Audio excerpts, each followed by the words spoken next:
قرآن مجید میں ان ناموں کو اس طرح بیان کیا گیا ہے کہ هو اللہ الذی لا الہ الا هو الملک القدوس السلام المؤمن المحیمن العزیز الجبار المتکبر سبحان اللہ عما یشرکون. وہ اللہ ہی ہے جس کے علاوہ کوئی معبود نہیں ہے. یہ لفظ ہمارے بھائیوں کو سمجھنا بہت ضروری ہے کہ دنیا میں عبادت، کسی کو ماننا، کسی سے کچھ مانگنا، کسی کے سامنے سر جھکانا، وہ صرف اللہ کے لیے ہے کہ اللہ نے اپنے لیے مخصوص کر دیا ہے. تو آپ کوئی ایسا کام مت کیجئے عبادت کا جو کہ صرف اللہ کے لیے مخصوص ہے. اگر آپ نے کوئی ایسا کام کیا جو عبادت میں آپ اللہ کے لیے کرتے ہیں تو آپ اس کے ساتھ کسی کو شریک کرتے ہیں اور اسی کو شرک کہتے ہیں. تو کبھی مت کیجیے گا سر، کوئی کتنا بھی بڑا ہو. یہ صفت اللہ نے اپنے لیے خاص کر رکھی ہے. اللہ کے سوا کوئی کسی سے کچھ مانگ ہی نہیں سکتا ہے، کسی کی عبادت کر ہی نہیں سکتا ہے.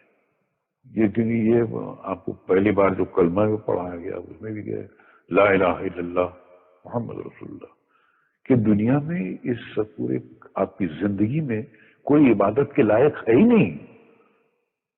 کوئی بادشاہ ہو، کوئی بھی کیسا بھی ہو، پیغمبر ہو، رسول ہو، کچھ بھی ہو، وہ عبادت کے لائق ہے ہی نہیں، صرف اللہ. یہ مخصوص ہے اللہ کے لیے. اور اگر کسی نے بھول سے کسی سے مانگ لیا، کسی کے در بارگاہ میں جا کر کچھ مانگ لیا، تو اس نے اس کام میں عبادت کے ڈپارٹمنٹ میں اس کو اللہ کا شریک کر دیا سر. تو پھر اللہ نہیں بخشے گا سر. ارے اللہ تو کیا اس کے فرشتے نہیں بخشیں گے، وہ پورے جلال میں آ جاتے ہیں. تو اس لیے انسان اپنے آپ کو تباہی سے اگر بچانا چاہتا ہے تو کبھی بھی وہ اللہ کی عبادت میں کسی کو شامل نہ کرے. یہ صاف طور پہ بچ کے رہنے کا طریقہ ہے.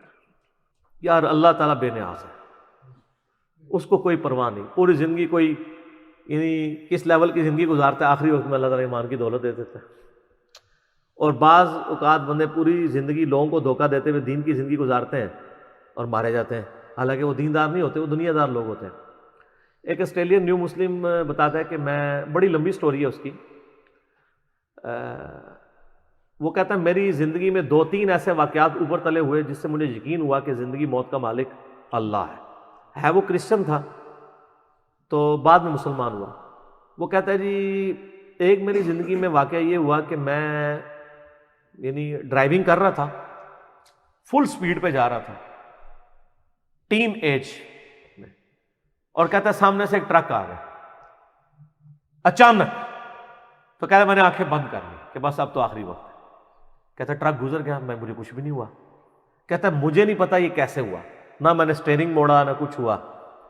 کہتا ہے بہرحال اس ایک لمحے کے اندر کہتا ہے مجھے اپنی زندگی کی کئی ایک چیزیں آخری وقت جب بندے کو آتا ہے نا تو کہتا ہے مجھے اپنی زندگی کے کئی واقعات ریمائنڈ ہونے شروع ہو گئے کہ اب تو میری موت آ گئی ہے، میں نے تو یہ برائی بھی کی ہوئی ہے، یہ برائی بھی کی ہوئی ہے، یہ برائی بھی کی ہوئی ہے. اچھا کہتا ہے میں پریشان ہوا. پھر کہتا ہے کچھ دنوں بعد میں ایک ATM مشین کے اوپر پیسے نکالنے کے لیے گیا تو وہاں پہ کوئی بندہ اندر گھسا ہوا تھا. اس نے یہاں پہ ریوالور رکھی اور مجھ سے پیسے مانگے. تو کہتا ہے میں نے اس کو پیسے نہیں دیے تو اس نے وہ پسٹل چلائی. کہتا ہے اس نے چلائی تو گولی نکلی، دوسری تیسری چوتھی پانچویں، اس گولی نکلی نہیں.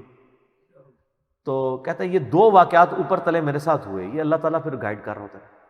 کہتا ہے میں نے پھر کہا کہ میں پرپز آف لائف کو تلاش کروں گا، مجھے 2 بار زندگی نہیں ملی ہے. تو اس بندے نے اسٹڈی کرنا شروع کیا، الٹیمیٹلی وہ قرآن تک، اسلام تک پہنچ گیا، مسلمان ہو گیا. پھر اس نے مسلمانوں سے بھی بڑا گلہ کیا کہ یہ آپ کا کام تھا ہمیں پرپز آف لائف بتاتے، زندگی کا مقصد کیا.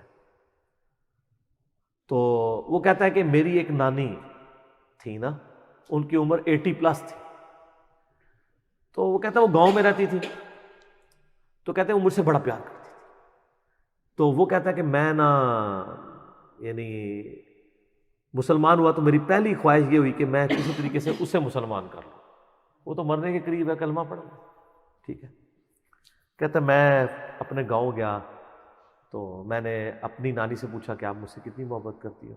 اس نے کہا بیٹا میں تو تیرے لیے جان بھی دے سکتی ہوں، سب کچھ. تو اس نے کہا میں جان نہیں مانگ رہا، آپ صرف ایک دفعہ شہادت پڑھ کہ اللہ کو ایک مانو،